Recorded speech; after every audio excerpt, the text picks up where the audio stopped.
2016년 이후 무려 9년 만에 단독 개봉 영화, 그리고 동시에 샘 윌슨이라는 캐릭터가 캡틴 아메리카로 등장하는 첫 번째 영화, 캡틴 아메리카 브레이브 뉴 월드. 이제 이게 나와서 보러 갈까 말까 고민 중인데, 마블 영화 본지 좀 됐고, 아니면 애초에 마블 영화를 잘 안 봤고, 근데 이거 좀 보고 싶고, 그러신 분들을 위해서 캡틴 아메리카 브레이브 뉴 월드를 볼 때 알고 보면 좋을 법할 내용들만 살짝 정리한 오늘의 정리 영상 바로 시작합니다.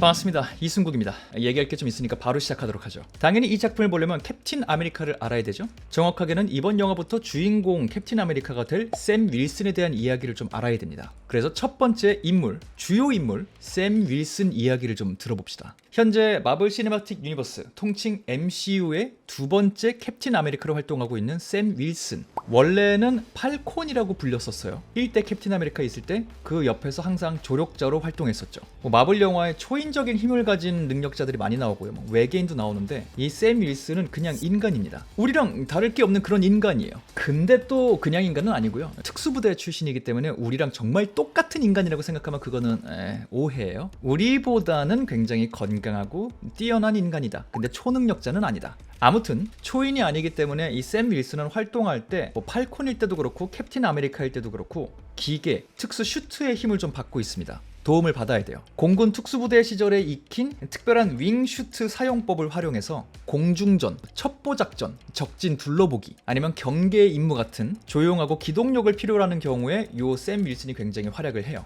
공중 액션은 말할 것도 없고요. 그러다 보니까 땅에서 싸우는 것도 괜찮은데 공중 액션이 되게 멋있죠. 그리고 상황에 따라서는 레드윙이라는 작은 비행체가 있어요. 인공지능이 달렸는지 음성 인식으로 이제 명령을 내릴 수 있는 비행체가 있는데 얘랑 같이 또 활약을 하기도 합니다. 근데 사실상 명령을 내리는 거니까 이것도 샘 윌슨이 활약하는 거라고 봐야죠. 아무튼 MCU에서 영화가 계속 나오고 샘 윌슨이 꽤 오랫동안 이 세계관에서 활약을 하다 보니까 처음에 이 친구가 사용하던 슈트는 그냥 공군에서 만든 슈트였는데 와칸다라고 세계관에서 중요한 나라가 있어요. 최고의 과학기술을 갖고 있는 나라로 알려져 있는데 여기서 이 슈트를 굉장히 업그레이드 해줘서 좀 선물도 해줍니다. 그러다 보니 지금 샘 윌슨이 사용하고 있는 이 특별한 슈트는 물리적으로도 굉장히 강하고요. 지구 최강의 물질이 이렇게 좀 활용된 걸로 알려져 있고요. 그리고 기술적으로도 굉장히 많은 강점을 갖고 있는 특수 슈트입니다. 이게 지금 캡틴 아메리카 샘 윌슨에 대한 능력적인 소개고요. 이 친구의 서사를 살펴보자면 샘 윌슨이라는 친구는 캡틴 아메리카 윈터 솔저, 그러니까 두 번째 캡틴 아메리카 솔로 영화에 처음 등장했었어요. 이 작품을 통해서 그가 공군 공중구조대라는 특수부대 출신이고 과거에 파병도 2차례 갔다 왔었던 뛰어난 군인이라는 게 알려지죠. 그리고 덧붙여서 파병 갔을 때 공중에서 임무를 수행하던 중에 자기 눈앞에서 동료가, 진짜 친한 동료가 죽는 걸 본 거예요. 이때 트라우마가 생겨서 현장을 떠난 것으로 알려져 있습니다. 하지만 또 본인이 멘탈이 강한 사람이었기 때문에 현장을 떠나고 나서부터는 사무직으로 일을 하면서 동시에 자기 같은 이 현장 PTSD가 있는 동료 군인들, 그들에게 좀 상담도 해주고 굉장히 정신적으로 많이 도움을 주고 있는 것으로 설명이 돼요. 그리고 이런 활동을 해온 사람이다 보니까 아침에 조깅을 하다가 우연히 마주친 당시의 캡틴 아메리카 스티브 로저스, 그와 대등한 입장에서 군인 대 군인으로, 또 현장 출신 대 현장 출신으로 빠르게 교감을 하면서 친해지고요. 그리고 이때 인연을 맺은 것을 계기로 이 샘 윌슨이라는 캐릭터는 스티브 로저스, 그러니까 캡틴 아메리카를 굉장히 많이 도와주기 시작합니다. 애초에 이 캡틴 아메리카라는 존재에 대해서 존경심이 있었거든요. 근데 그가 도움을 필요로 한다? 내가 도와줄 수 있다? 무조건 내가 돕는다. 동료가 되는 거죠. 근데 이 동료 수준이 거의 막 바라기예요, 바라기. 껌딱지. 캡틴이 가면 나도 간다. 캡틴이 내린 결정이면 나는 믿는다, 따른다. 정말 최고로 든든한 아군, 캡틴 입장에서는. 그러다 보니까 스티브 로저스가 관련된 굉장히 굵직굵직한 사건에서 샘 윌슨도 같이 활약을 하게 되고요. 또 그 연장에서 어벤져스의 새 멤버로 들어가기도 하는 굉장히 큰 영광을 누리기도 합니다. 또 그런가 하면 정반대로 스티브 로저스와 함께 활동을 하면서 정부로부터 범법자로 취급을 받고 지구상에 존재하는 최악의 감옥 중에 하나에 수감되기도 하고요. 여기서 또 스티브 로저스가 샘을 탈출시켜주긴 하는데 범법자이고 감옥에 갔는데 탈옥을 한 거잖아요. 그 당시 캡틴 아메리카랑 같이 한 2년 가까이 숨어서 지내기도 하고 굉장히 고생을 하기도 합니다. 아무튼 그 모든 시간 동안 샘은 스티브 로저스 곁을 떠나지 않아요. 그리고 이 모든 과정에서 샘에게 강한 신뢰를 느꼈기 때문일까요? 스티브 로저스는 어벤져스 인피니티 워와 엔드게임을 통해서 진행됐었던 그 유명한 타노스의 지구 습격 사건, 이 모든 사건이 마무리된 후에 자기의 상징과도 같던 캡틴 아메리카 방패, 이 방패를 샘 윌슨에게 넘겨줍니다. 사실상 이제 네가 캡틴이야 라고 물려준 거죠, 자기 자리를. 그런데 스티브 로저스로부터 나의 캡틴 아메리카 위치를 이어받아줘라는 부탁을 받은 샘 윌슨, 이 자리를 내려놓습니다. 자기한테 준 방패를 자기가 쓰지 않고요, 이거는 캡틴 아메리카 스티브 로저스의 유산입니다 하면서 미국 정부에게 기증을 해요. 박물관에 전시해달라고. 캡틴 아메리카 후계자를 안 하기로 한 거죠. 굉장히 특이한 사태예요. 그리고 이와 관련된 이야기가 디즈니 플러스를 통해 공개된 오리지널 시리즈죠. 팔콘과 윈터 솔저라는 작품의 메인 이야기예요. 여러 가지 일이 벌어지는데 아주 굵직한 것만 정리를 하자면, 요 사건들을 통해서 샘 윌슨은 초인적인 힘을 갖게 됐을 때 이거를 항상 정의롭고 항상 건강한 방향으로 쓰는 게 얼마나 어려운 일인지, 유혹에 빠지지 않는 게 얼마나 불가능한 일인지, 그렇기 때문에 1대 캡틴 아메리카 스티브 로저스가 얼마나 특별한 인간이었는지 새삼 깨닫게 되고요. 동시에 초인적인 힘을 가진 사람들과 혹은 권력을 가진 사람들, 이들이 펼치는 논리, 이들이 보는 시야, 이 밖에 있는 힘없고 권력 없는 사람들, 이들이 실제적으로 어떤 어려움을 겪을 수 있는지를 알게 됩니다. 힘 있는 사람들이 평화를 수호하지만 이때 미처 보지 못하고 지나가는 것, 요거를 다 보게 되는 거죠. 본인은 캡틴 아메리카 곁에서 팔콘이라는 이름으로 힘 있는 사람들과 세계 평화를 지켰지만 정작 본인은 초인이 아니기 때문에 사실 힘 없는 사람들에게 공감할 수 있고, 또 권력자들과 함께 어벤져스란 이름으로 세계의 평화를 질서를 지켜왔지만 방패를 포기하고 나니 자기는 생각만큼 대단한 사람이 아니었다는 부분, 사회 문화적으로 이 모든 거를 직접 온몸으로 겪은 샘 윌슨은 결국 중요한 건 힘이나 배짱이 아니라 모두 다 함께 노력하고 대화를 하면서 더 나은 세상을 만들어 나가려고 하는 마음, 그 더 나은 미래를 향한 희망, 노력, 이게 중요한 거구나 라는 결론을 내리게 돼요.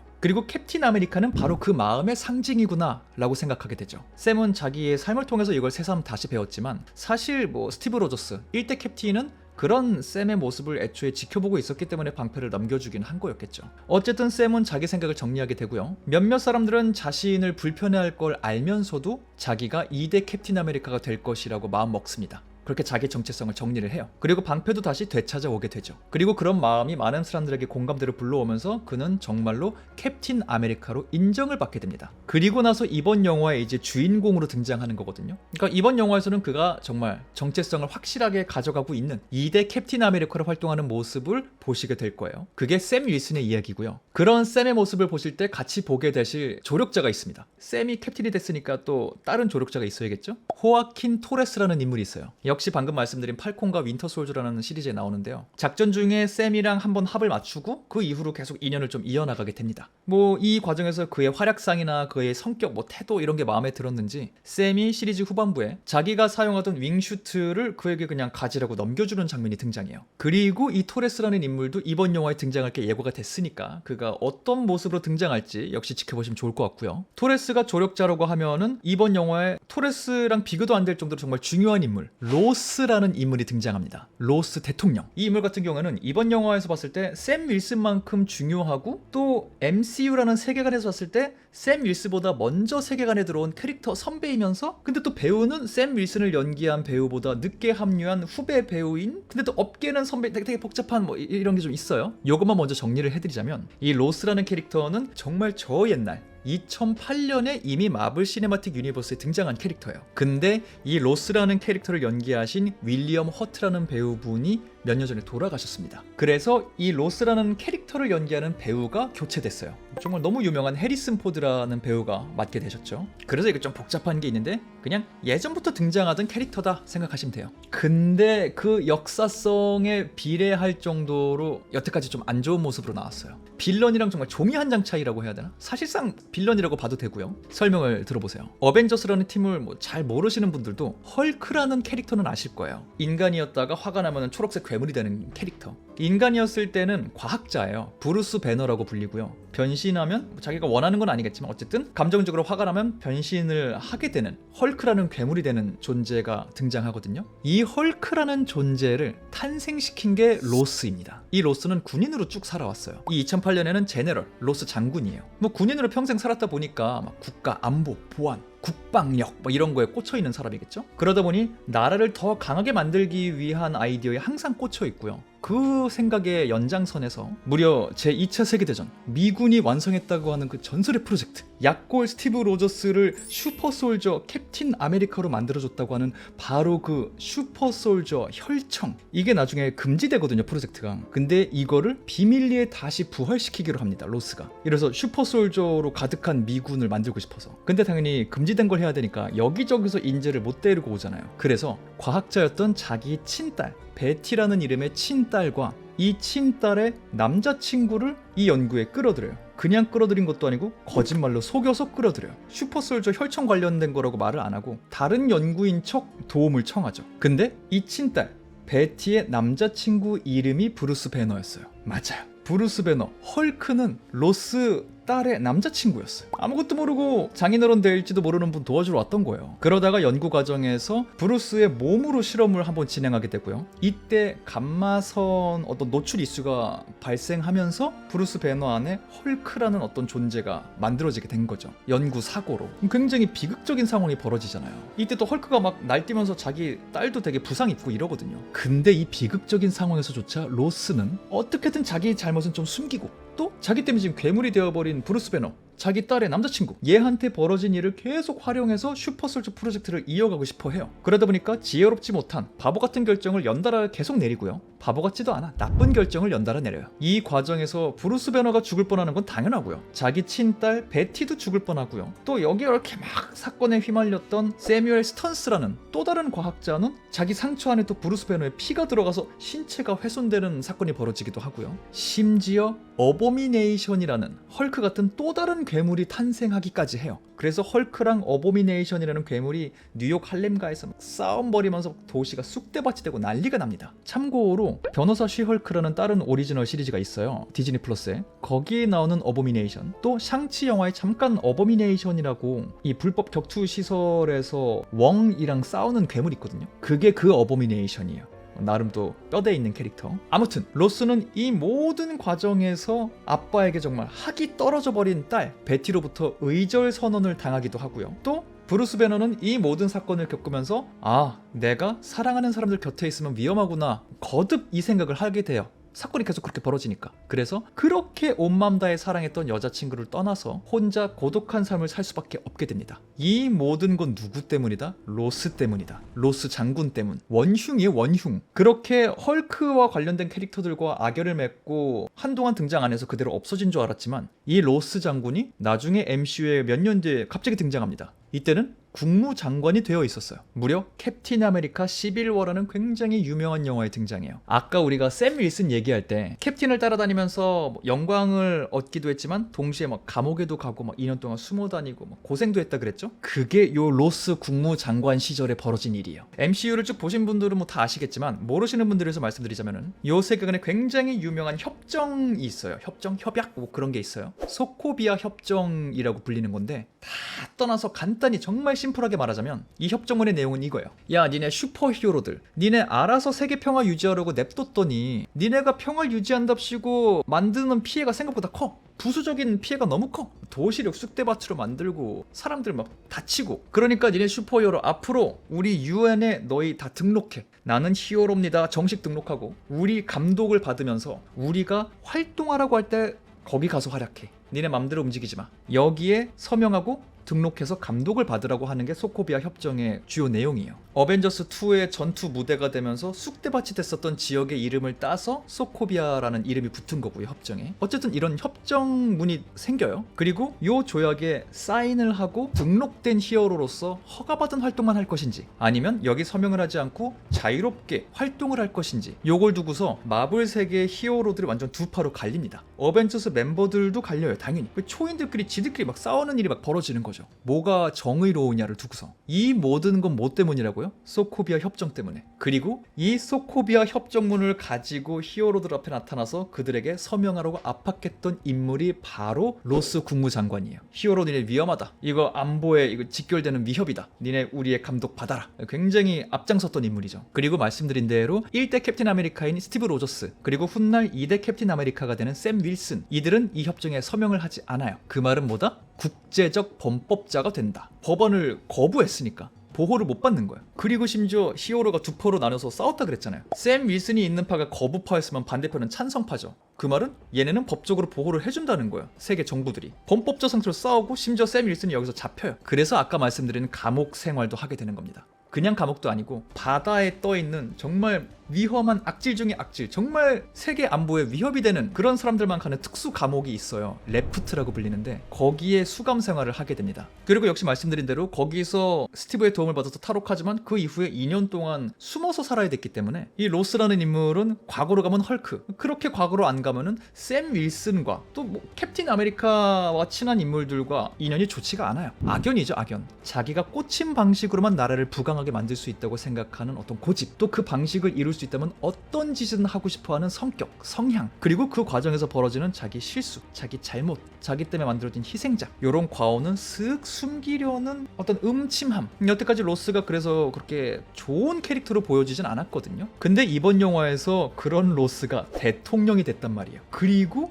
2대 캡틴 아메리카로 샘 윌슨이 정식 활동을 하고 있고, 과연 이 둘 사이의 관계는 어떻게 이어질지 이번 영화의 큰 관람 포인트 중에 하나가 될 겁니다. 그래서 샘 윌슨만큼 중요한 인물이 로스가 될 거고요. 또 이 두 주연만큼은 아니지만 내용적으로 중요한 또 다른 인물, 조연 중에 중요한 인물, 이사야 브래들리라는 캐릭터가 있어요. 아까 말씀을 드렸던 팔콘과 윈터 솔저에서 나오는 인물인데요. 세계관상에서는 굉장히 중요한 인물입니다. 무려 최초의 흑인 캡틴 아메리카였어요. 그러니까 비공식적으로는 원래 2대 캡틴 아메리카가 이 사람이었어야 될 수도 있어요. 스티브 로저스 이후에. 스티브 로저스가 2차 세계대전 중에 슈퍼솔저 캡틴 아메리카가 되고요. 그는 모종의 이후로 얼어붙어서 세상에서 잊혀집니다. 근데 이 프로젝트는 계속 세상에 흔적을 남기고 있었어요. 그래서 미군이 몰래 이 실험을 계속 했어요, 한동안. 금지되기 전까지. 그리고 이사야 브래들리는 요 과정에서 탄생하게 된 그 다음 슈퍼 솔저입니다. 근데 여기는 문제가 있었어요. 스티브 로저스 같은 경우는 자기가 동의했어요. 이 혈청을 맞겠다. 망할 수도 있고 성공한다면 난 슈퍼 솔저가 될 것이다. 알고 있었거든요. 이사야는 주사를 맞긴 맞았는데 이게 슈퍼 솔저 혈청인지 몰랐어요. 자기가 실험 대상인지 몰랐어요. 더 큰 문제는 이사야 한 명만 실험 대상이 아니라 몇몇 실험 대상이 더 있었다는 것. 근데 다 몰랐다는 것. 더더 큰 문제는 모두 다 성공한 게 아니라는 점. 스티브 로저스 때 했던 그 연구가 좀 유실이 되거든요. 그래서 이거를 좀 복원하려는 실험이었다 보니까 다 성공한 게 아니에요. 이유도 모르게 주사 맞고 죽어간 동료들이 있습니다. 이사야는 운이 좋아서 슈퍼솔저가 된 거고요. 결과적으로는 슈퍼솔저가 됐기 때문에 한국전쟁에 파병이 돼갖고 활약을 하기도 했어요. 이때 윈터솔저 버키라는 인물과 만나서 싸움을 하기도 하고요. 근데 이 모든 과정에서 자기가 인간으로 대접받는 게 아니라 그냥 정부 소유물, 재산, 실험체 이렇게만 대접을 받는다는 걸 알게 되죠. 여기에 당연히 반감을 갖게 되고요. 그래서 자기 판단으로 독자적으로 적진에 갇혀있는 자기 동료들을 구해오는 행동을 합니다. 이 정부가 가지 말라 그랬거든요. 자기 갔다 와요. 근데 동료들이니까. 근데 정부는 또 요걸 빌미로 삼아서 그가 고국에 돌아오자마자 무려 30년 동안 그를 감옥에 가둔 다음에 갖가지 생체 실험을 합니다. 얘는 성공을 했으니까. 왜 얘는 성공했는지 알아내고 싶어서. 그 고통의 시간 너무 길잖아요. 이걸 보다 못한 그 당시 어떤 착한 간호사가 그의 죽음을 서류로 위조해주고 나서야 이사야는 감옥에서 도망칠 수 있었어요. 그러니 당연히 이사야는 이 정부에 대해 불신이 클 수밖에 없죠. 그랬던 이사야의 존재를 알게 되고 그와 소통을 하는 게 2대 캡틴 아메리카가 되는 샘 윌슨이 이 시리즈에서 굉장히 중요하게 가져가는 서사 중에 하나예요. 그리고 말씀드린 대로 결과적으로 샘은 2대 캡틴 아메리카가 됩니다. 그리고 자신의 권한과 영향력을 이용해서 정식으로 정부에 건의를 하고요. 또 시대가 바뀐 만큼 정부도 자신들의 잘못을 인정합니다. 그래서 정부는 이사야의 존재를 공식적으로 인정하고요. 그의 과거 공로와 업적을 공식적으로 기려줍니다. 사과도 당연히 했겠죠. 이렇게 미약하게나마 이사야의 인생에 걸친 울분과 괴로움, 슬픔, 이 모든 것들이 위로를 조금이라도 받았다 라는 게 그 시리즈에 좀 그려져요. 그랬던 이사야가 이번 작품에도 등장할 거라고 예고가 됐거든요. 그러니 이사야가 등장하면 그런 과거가 있는 분이지, 또 샘과도 좋은 인연이 있지 생각하시면 됩니다. 네, 뭐 그 정도가 캐릭터적으로는 알고 보시면 더 흥미로울 것 같은 캐릭터들이고요. 한 3가지 정도 짤막하게 개념 정도만 정리합시다. 사실 제가 이렇게 말씀드리는 거는 작품에 다 설명이 짤막짤막하게 다 돼요. 모르고 보셔도 다 되지만 알고 보시면은 그 짤막한 설명에 안 담기는 어떤 맥락들을 더 아실 수도 있으니까 그냥 편안하게 보시고 까먹은 채로 가시면 됩니다. 기억나실 거예요. 자, 3가지 개념 갑시다. 첫 번째, 레드룸. 어벤져스 오리지널 멤버 중에 스칼렛 요한슨이 연기한 나타샤 로마노프, 일명 블랙 위도우라는 캐릭터가 있었어요. 초인적인 힘이 없음에도 접근전, 액션 너무 잘하고요. 첩보 작전 너무 잘하고요. 그만큼 머리도 좋고요. 변장술까지 못하는 게 없는 최고 스파이 중에 한 명이 이 블랙 위도우였어요. 그리고 이 블랙 위도우를 탄생시킨 스파이 양성소의 이름이 레드룸입니다. 근데 오해하시면 안 돼요. 이 레드룸이 뭐 킹스맨 같이 이렇게 멋있는 스파이를 만들어내는 삐까뻔쩍한 양성소가 아니에요. 옛날에 소련에서 정말 악독한 목적들을 위해서 만들어낸 부모님이 없는 아이들을 혹은 너무 탐이 나면 부모님을 제거해서라도 데려왔었던 정말 못됐게 애들 키워갖고 극소수의 아이들만 살아남아서 스파이가 됐었거든요. 그러니까 누군가를 만났는데 그 사람이 레드룸 출신이다? 그 말은 그가 레드룸의 교육을 받았다는 얘기고요. 동시에 레드룸의 교육을 끝까지 받았는데 살아남았다는 뜻이고요. 그렇지 못한 애들이 되게 많거든요. 그렇기 때문에 그 말은 그 사람에게 함부로 덤비면 안 된다는 뜻입니다. 위험한 사람이에요. 작품을 보시다 보면 이 레드룸이 잠깐이나마 언급되는 게 있거든요. 아, 요런 거구나 이해하시면 돼요. 그리고 마지막 두 개는 그냥 한 번에 갑시다. 조금 얽혀 있어요. 셀레스트리얼과 아다만티움. 셀레스트리얼은 설명하자면 굉장히 긴 개념이에요. 커요.